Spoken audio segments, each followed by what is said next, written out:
HR Famous is brought to you by HRU Tech, a contingent staffing firm specializing in engineering, IT, and technically related placements across multiple industries. If you're looking for technical talent or searching for a career, look no further than HRU Tech. Find them online at hrutech.com and call them today. HR Famous is also brought to you by Kinetics, the leading RPO recruiting firm for growth companies, named by HRO Today as the top midsize RPO provider. Kinetics uses its unique skill-based recruiter model to deliver on RPO engagements, allowing them to customize scope to meet your unique hiring needs. If you have recruiting challenges and want to consider RPO as a solution, give Kinetics a call. Find them online at kineticshr.com.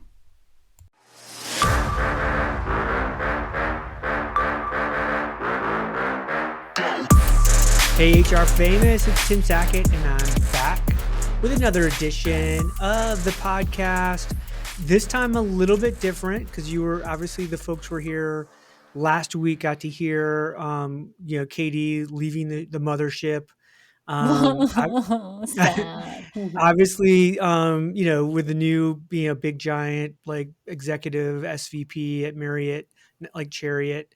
I actually introduced somebody today, like Jessica, that way. I actually put it in my email. It was Thank Marriott, you. like Chariot.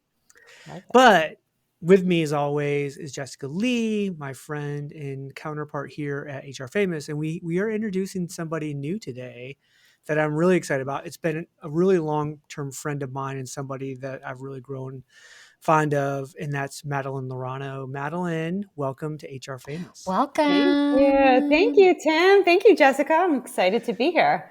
So tell everybody about you, what you like, because you have like a long history, like you got to work with a super famous, the most HR famous person that we all know, Josh Bersin. Yes.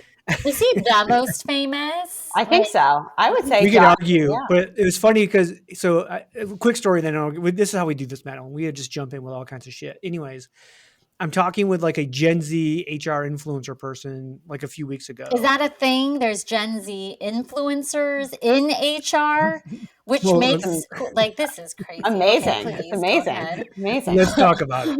Let's talk about it.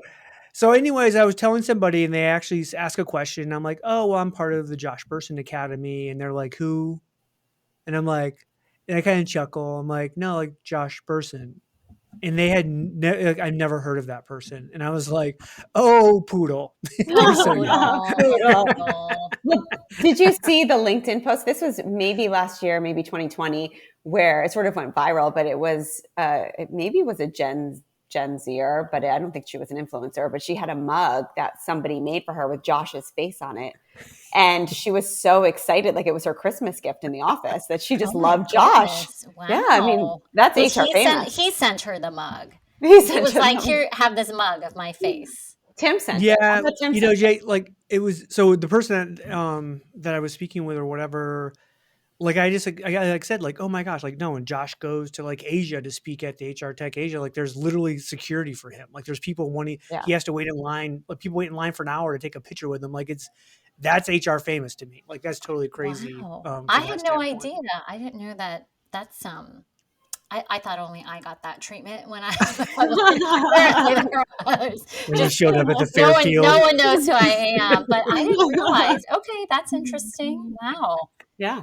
Good for him. Yeah. That's all right. So, anyways, not to take that off, talk about Josh. This is enough about him. But Madeline, give us the elevator pitch. Well, it's very hard to follow that. I have to be honest with you, to go from the mug and we'll put your face on a mug. We'll put your face on a t-shirt. I mean, we can do better than a mug. All right, perfect. Pencil. I'll take a pencil. Yeah. So it's great to be here. I am an analyst, which Tim is also an analyst. We do research and talk and speaking engagements on TA tech. I mean, I cover HR tech too, but mostly it's talent acquisition technology. And I've been doing this for about 2 decades, which feels like maybe way too long to be doing this. I started my firm Aptitude Research about 7 years ago, and it's been fun. I love it. I love this industry. So to take us back to the beginning, how did you get involved? Yeah. So when I graduated grad school, I worked for an organizational development company doing research on globalization and global workforce. And then I ended up working for an analyst firm in Boston doing research on technology. And I never in my life would have thought that would have been my path to focus on technology, but I like it. I like keeping tabs on the vendors and following the space. So I just started and didn't stop.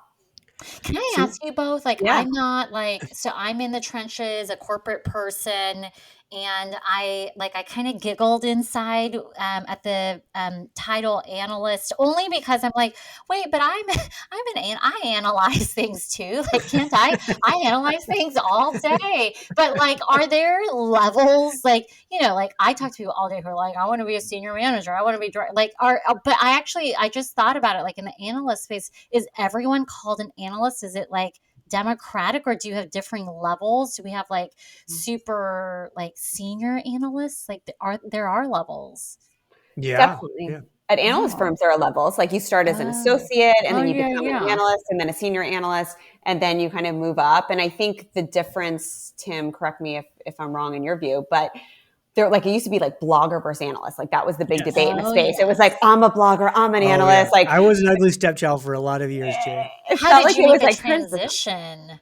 I don't know if I have in some people's eyes. Oh, I think so. I mean, you are like, you've got the following, you do research, you do reports. I mean, I was actually just starting a research project on text and recruitment. And like 3 people I reached out to just talk to and interview all said, well, you got to check out Tim's research on this. So I think that's kind of I do a lot of anecdotal research. It's what I feel. No, it's not. That's the blogger side still comes out way too often to me. But no, like I think there was people that did real research, and like Madeline does like real research where you go out and you actually survey a lot of like practitioners and people who are actually using the stuff. And then you run the actual, the data and come up with like, hey, this is what's really happening out there. And there's a lot of those people in that space. And again, whether you're working for the Deloittes of the world or, the Constellations, like there's all kinds of like of firms in our space. There's always been this kind of us versus them. And it was the blogger, influencer, thought leader crowd. And then people who were like in the trenches, real analysts that did like the broken down research stuff, which I never really did but I would do a lot of briefings and I would get involved and then really through the vendor community probably started doing the research more than anything. And so then I think because I kept showing up, even though like, they would look cross at you and I had an opinion, I think eventually I got welcomed by a lot of those folks. You just beat them down, basically. You wore them down, and they're like, okay, we accept. Yeah, can we all right, Tim, come on in. Yeah. And quite frankly, probably a lot of them have died or retired, right, Madeline? I mean, it's a very old white guy industry, Jay. Oh. It's like the path is different. Like a lot of analysts go to the vendor side. So it's like if you're kind of done with being an analyst, you'll go work for a vendor. And then the crazy people like Tim and me, we just stay and continue to torture ourselves. But I always found like the analysts are super smart about this stuff. Like, I mean, again, that's why, a lot of times why they're getting paid either by, organizations or vendors to kind of give them the kind of the landscape of what's really happening and what's not happening. Because we can all have an opinion about it, but when it's actually kind of based in research, I think again, think of your like executive level at Marriott. When you start to go look at, talent management solutions out there, Jay, like there's going to be a lot of opinions, but you're going to want to go, well, wait a minute, before I go and spend, 6-7 figures, whatever on a solution, I better have some data behind this as well. Well, that's when I just text you and Katie, but now I'll text you and Madeline and be like, what do I do? Tell me what I'm supposed to say. Okay, thank you. Like, why would I pay money? I have you guys on text. Like, that's the reason why we're friends, is so you guys make me smarter. You don't have to put in your email and your name and your contact information on a landing page. You can just text us. Yeah. If you start spamming me, I'm not going to be happy. Do you have any reports on? Do we know what? Yeah. But that is the worst, by the way, also when like you're friends with someone, or maybe I'm so naive. I'm like, oh, like I met this new friend. Then all of a sudden I'm on their mailing list. I do not like that. I get really upset. Like, take me off your mailing list. So rude. I do that for I do SHRM webcasts. I probably do like 12 a year, and it's big numbers. Like I just did one like last week. It got like 2,000 people, right? And then I will give out like, like I did a candidate communication kind of survey, kind of thing, and did a white paper. And so I was like, oh, like sign up for this. And then every single person that signs up automatically gets jammed into the email list. And I would say 70% of those people will opt out at some point. They'll be like, yeah, Tim's crazy with his all the daily blogging crap. Like I don't need all this in my life, This is a very HR famous question, but that is the name of our podcast.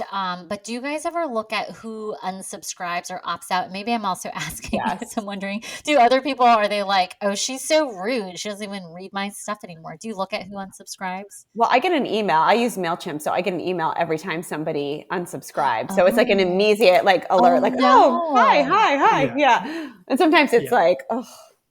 I actually turned that off, Madeline. Yeah. Because like I end up adding so many people to the list that I know the vast majority will, I'm not looking for everybody to stick because, I am who I am, but I turned it off. But then I will sometimes like just go and take a look at who are on there, who haven't clicked or whatever. Or the one thing I do, Jay, is take a look at who are your super fans, like who are the ones that click every day. Yeah. And I have people that literally like if they've been like, because I'll send out, 5 newsletters a week. I mean, one Monday through Friday. And so what is that? Like 250 a year, basically. And so if they've been there for a year, I'll take a look at how many times they've clicked or whatever. And sometimes people are clicking like 1,200 times. And then you send them a check saying thanks. Yeah. And I'm just like, wow, that's great. And then, and usually those people, I actually recognize, right, the name or whatever, just because of that. I mean, they're usually sending me other stuff like on LinkedIn or emails and questions and stuff like that. So super users. Super fans. Yeah. Talk about HR famous. Sackett super fan club. So I'll have to be honest, there's 13. That's all there is. Send them a mug. I know I should get a mug with my face on it. Like, hey, super fan. And then some of those people would deny. They also, Jay, what's funny is like some people on that list I know hate my guts. And yet they'll click on every single day. They'll click through. Oh, the haters probably read it the most because they're just looking to pick apart and just say, oh, you're inflammatory. What haters? I've never met a Tim Sackett hater. Really? Oh, no. Yes, you have. I have. Wait till tomorrow. I have a post coming out. There'll be some more. Hysterical. That would be a funny post. It's like the top 10 Tim Sackett haters, like just as a blog post, and people wake up and go, "Geez, wow." No, I only think there level would to be people. a few. There can't be that many. No, I'm not everyone's cup of tea. Anyways. So, Madeline, thank you for that. Everybody will get to learn more about you because that's pretty much what we do is we share way too much personal stuff. And I'm even interested in that because Madeline, JLee is a little guarded. Maybe that's the analyst in her. She's a little guarded. Yeah. So we'll have to see how much we can unwrap the onion that is Madeline. Maybe we need like wine, maybe a little wine. A little. You are much more open with a couple of drinks in you.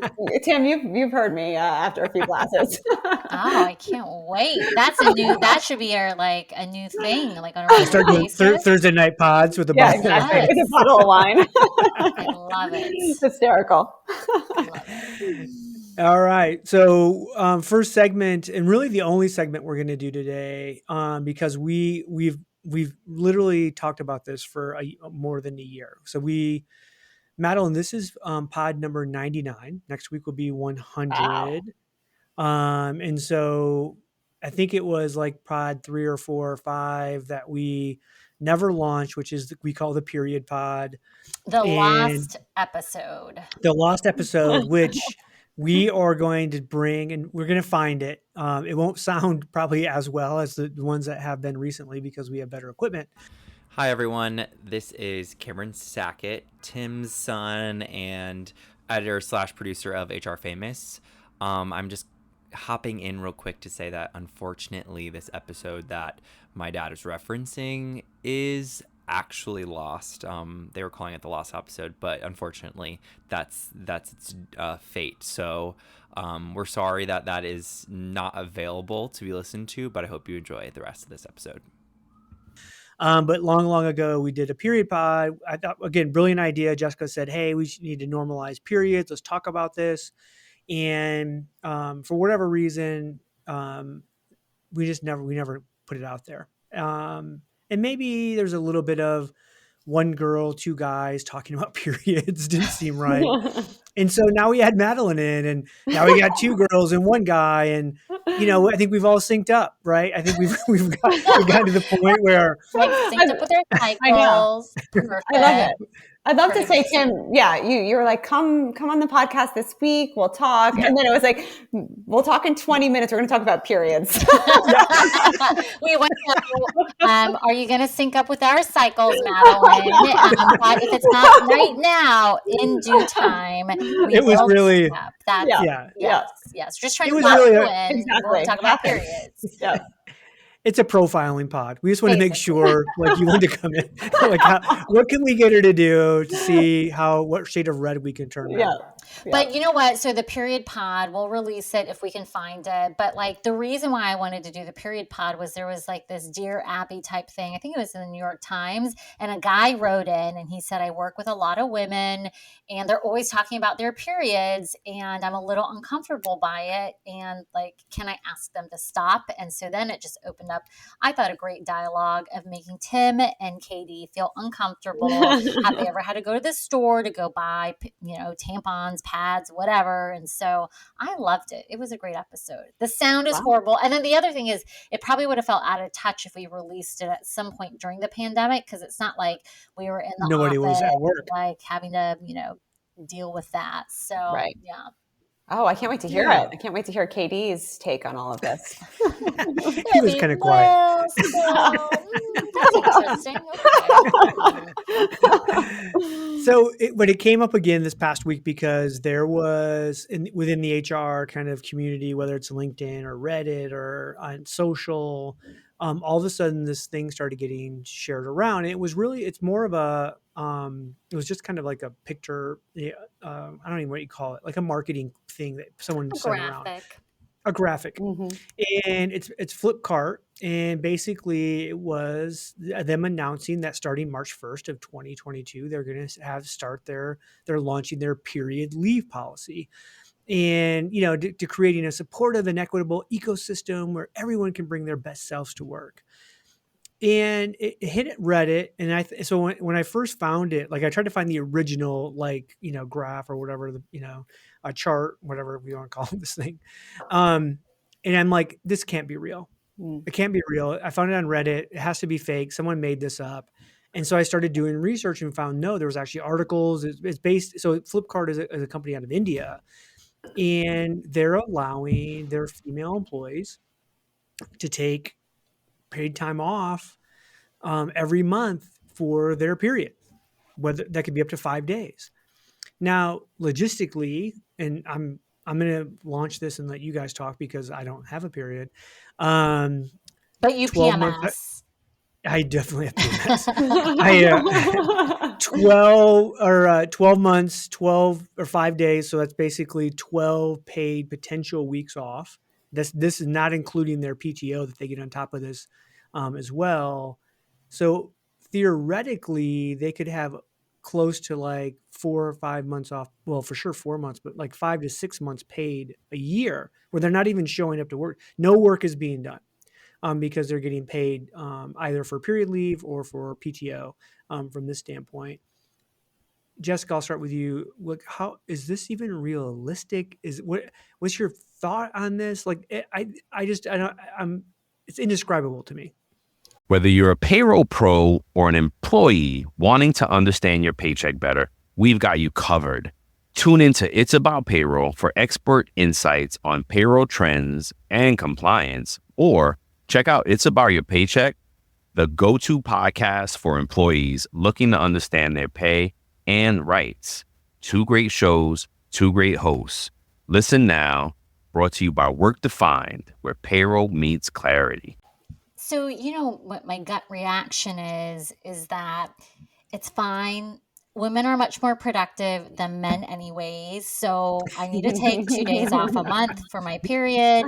If I am having cramps or whatever, I'm going to make it up anyways because I'm better than men. I'm quicker than men. I can multitask better. So you know what? It's fine. Like the women in your workplace are going to be A-okay.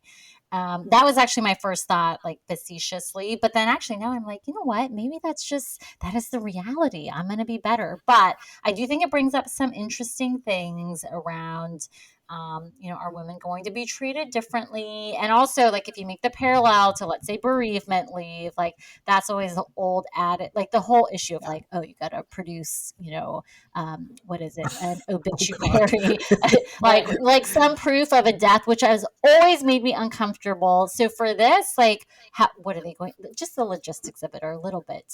I don't really know how this is going to work. So it's who's tracking, idea. Right? Who's tracking? Who's tracking the females? Madeline, you told us there was a story out of what is it, Sweden? Sweden, yeah. There's a PR agency that had tried to have all the women that work there document their menstrual cycle in an Excel spreadsheet. And they kind of circulated this Excel spreadsheet, like asking, it wasn't necessarily to give leave. It was sort of just to understand cycles, I guess, but it obviously didn't fly and never took off. But it's sort of, you can see both sides. Like, do women feel more comfortable having, and they had done some interviews and felt like women would feel comfortable if people just knew what was going on. And then you can see the other side where it feels like you have to share too much. It doesn't feel comfortable. And men could be uncomfortable too. It sort of makes me uncomfortable even thinking about the leave, policy before, because I think, the logistics are challenging, Jessica, but also like bereavement is an example. Like bereavement's not just linear. Like we know that it's like people aren't going to grieve for a month and then they're going to be totally fine. Like every single month. You don't have a month. You get 3 days. You get 3 days. Right. 3 days. That's 3 days. But it's like, you're not going to have those 3 days and then be fine. It's like, every single month it's going to hit. So why can't we offer men bereavement and women bereavement every single month as well? Like, I think all of that stuff would start to come up. You'd start to hear bereavement, you'd hear, new dog, whatever it is coming up every month. And it would sort of escalate, I think. What's interesting? I never thought about it, but bereavement, you're right. Like, you don't just grieve 3 days, but why do we even call it bereavement leave? That's really about like funeral leave, right? It's to take time off to deal with a death. Travel to a funeral. Yeah, like the bereavement and the grieving happens for years and years. And so I had never thought about that actually just till now around why do we even call it why is that the name? Leave. Yeah, it's so weird. But, back to that spreadsheet of tracking periods, which I think is crazy. Can you imagine, like, if part of it was like, let's plan around it. Like, when is so-and-so going to be PMSing? And let's, like, make sure they're not client-facing at that time because you don't know what's going to come out of her mouth, which is also a stereotype I totally recognize. But, like, if they were like, oh, like, they're off cycle, something's off time. Like no one needs that level of data, but just the tracking of like, so-and-so's a little irregular, might be a little late. I'm not sure what's happening there. Right. And then how often do you have to update it? It's like, not everybody's like exactly. Well, no, we joked about being like synced up, right? When we started the pod, but does that really happen in an organization where females get synced up? And if that is, can you imagine like all of a sudden you're like, oh, our entire marketing team is out next week, like because they're synced up and like and again, not that everybody would take off the same, time, whatever, but like they just again, logistically, I think this is a nightmare for like some kind of manager leader to try to figure out, is this right or not? I think this is just one more sign that you go unlimited PTO and people are treated like adults and you do what you got to do, right? Whether that's your period, whether that's grieving, whether that's whatever you have, you take care of yourself in the organizations here to support you. The hard part are, I think, all those HR people that are in the weeds. Like think of like those HR shops of 1, 2, 3, 4 at the mid-enterprise SMB level that are like, Tim, you have no idea how bad people would take advantage of this, on this. Like, can you imagine, let's go to a manufacturing environment. You have 100 people in the plant. Half of those are females and they now don't have to come to work on the days of their period because they get paid and they can stay home. Like there would be revolt in a manufacturing facility. Like or it would hourly. be so difficult. Yeah. Or in like hourly environment. I think absolutely. I don't know. I mean, I think that there would be a lot of negative feelings and, just frustration. What's interesting is I hadn't looked at it beyond the article, but there actually is a Wikipedia page around menstrual leave, which is so wild. And apparently, there's history around this, especially in other countries, around having it available as leave, but then it becoming like a vehicle to discriminate against women, while as some people also saw it as like a promoter of gender equality. But it's so it's a while. I had literally never heard of it until we saw this article.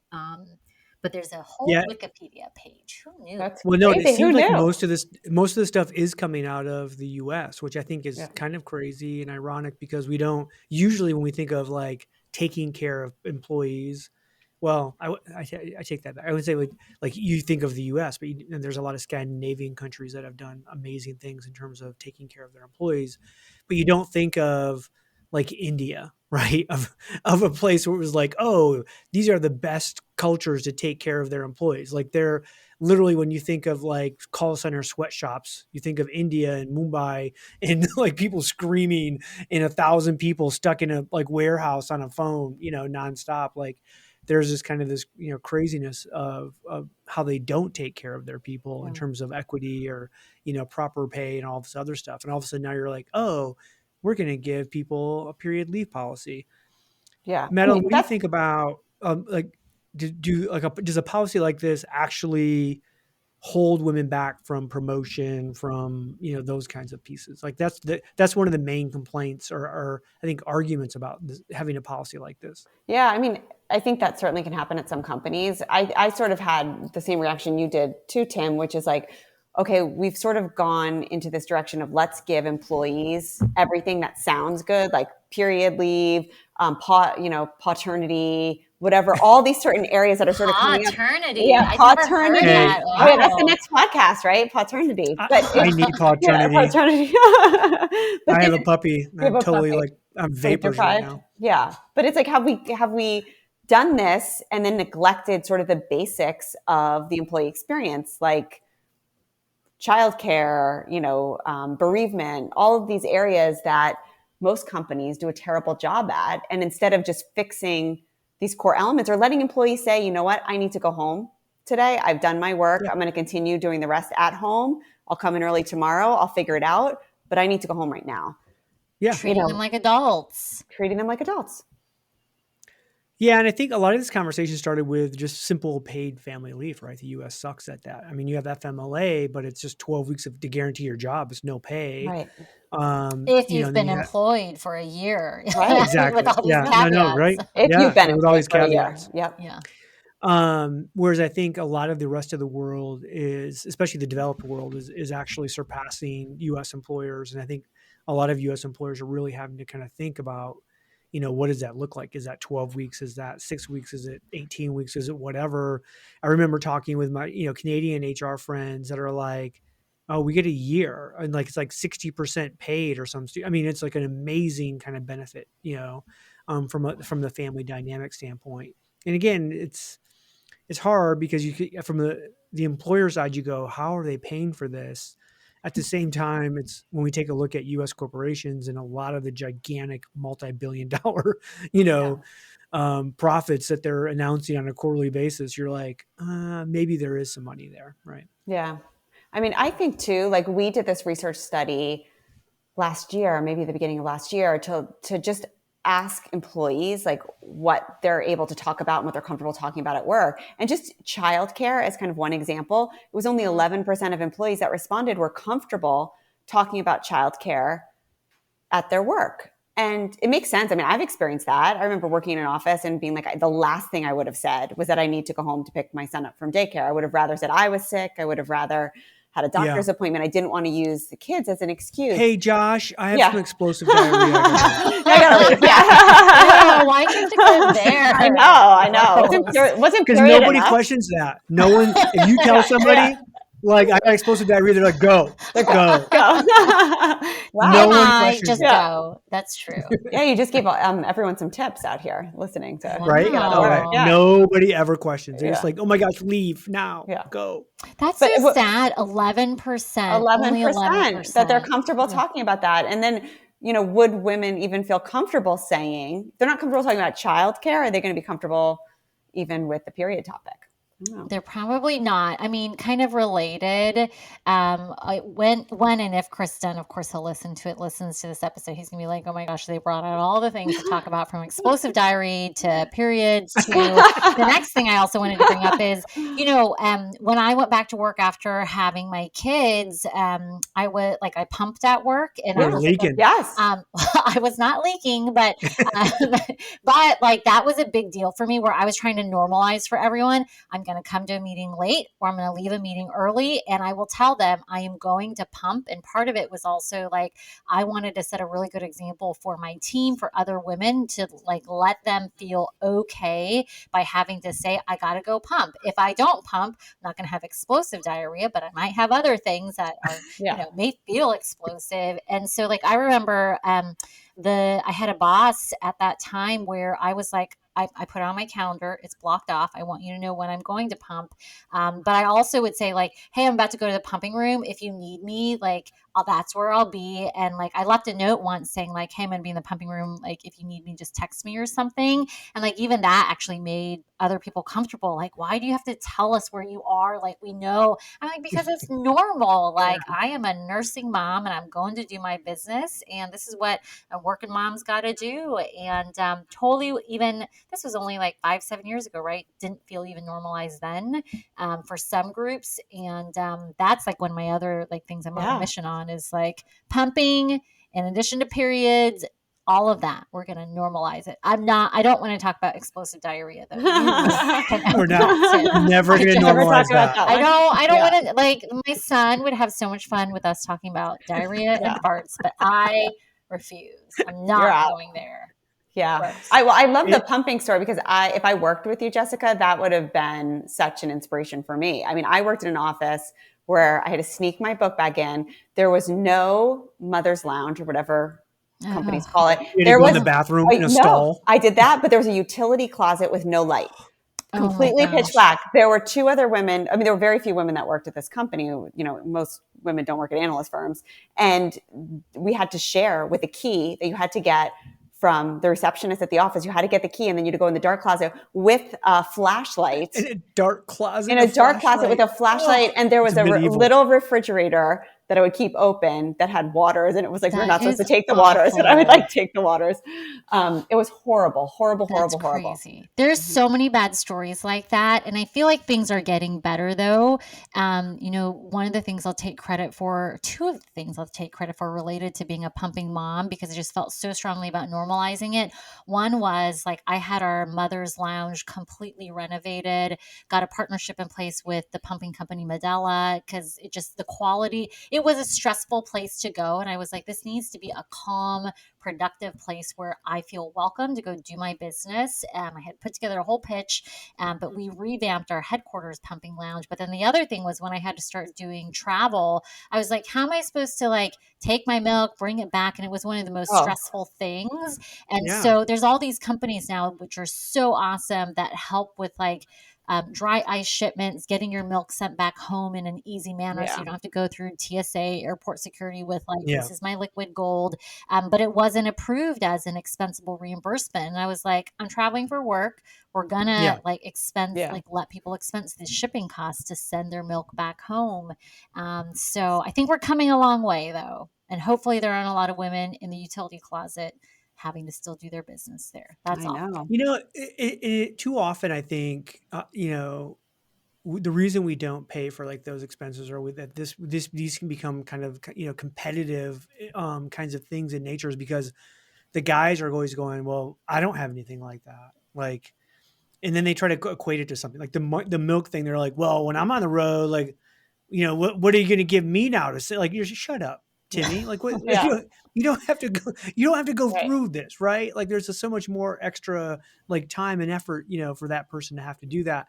And quite frankly, the overall expense is fairly small because not too many people are doing it, right? Yeah, But you we get try so to much more make PR out of like just for sure. offering it. Yeah, I'm sure. I do think like a lot of organizations would struggle with this period leave policy thing, though. I think it's simply because of the cost aspect of saying, what's the worst case scenario? Worst case scenario is you have somebody that you hire that takes 5 days or even more, right, every single month, and does this. Now, Jessica, you can sit there and say, hey, well, I'm productive and I'm more productive, so Which I am. I can work 3 weeks out of the month and still be, equal or better.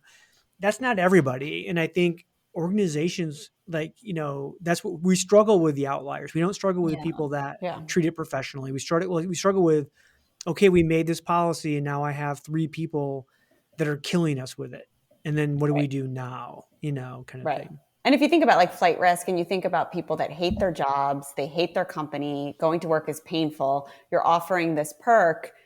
Is it going to make them go home for 5 days a week and feel like they love their company? Or are they going to go home and be like, oh, thank God I'm home now. I have to go back next week. I don't know if I can stomach it. It's not going to completely change the experience.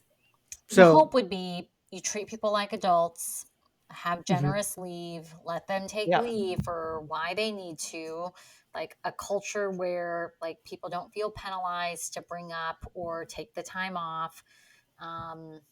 And then hopefully you don't need to have like dedicated leave policies for whatever it is. Right. Explosive diarrhea or a period. So I want your guys' reaction to this and then we'll get out of here. So I have a good solid 30 years of HR background, right? I have never once had an issue with a female with a period issue in my entire 30 years that was a high performer. The only people that I've ever had an issue that had that were low performers, where it was like, oh my gosh, my cramps are so bad I can't come to work. Oh, you had that? Now, again, not in terms of many times as the HR person, I've had me to deal with this. So I wasn't saying they were a low performer. Their management or their supervisor was saying they're a low performer. I've never once had that issue with a high performing female. Only low performing female react to that. So you actually had people come and say, oh no, we've had people that were like, hey, like Tiffany can't come to work. Her name wasn't Tiffany. Tiffany can't come to work today because her cramps are so bad. Yeah. And it was always somebody that seemed like, oh, it's just one more thing, right? That, they were low performing. They were missing time. Like their cars always broke down. Like there's always a million things, right? With that. It was never somebody that would be like, oh gosh, Madeline's up for promotion. And then she called in Monday because she had bad cramps. That never happened. Yeah.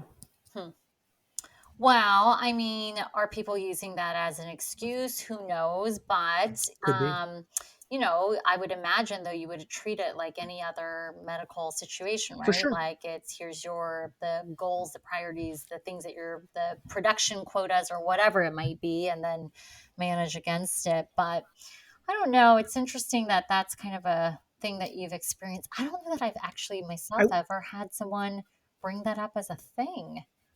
I'm just wondering if it's that like stronger females would say like, hey, I might experience this, but I'm not going to allow, and especially in a male dominated workforce, I'm not going to allow someone to see that. So I'm just going to fight my way through it. Versus it's really hard to say though. I mean, there are women like I don't fall into this camp, but I definitely know of women like friends who, like, for some people it's extremely debilitating. Like they need to lay down, they can't, function, and hopefully it's not related to any other broader medical issues. But for some people it's real.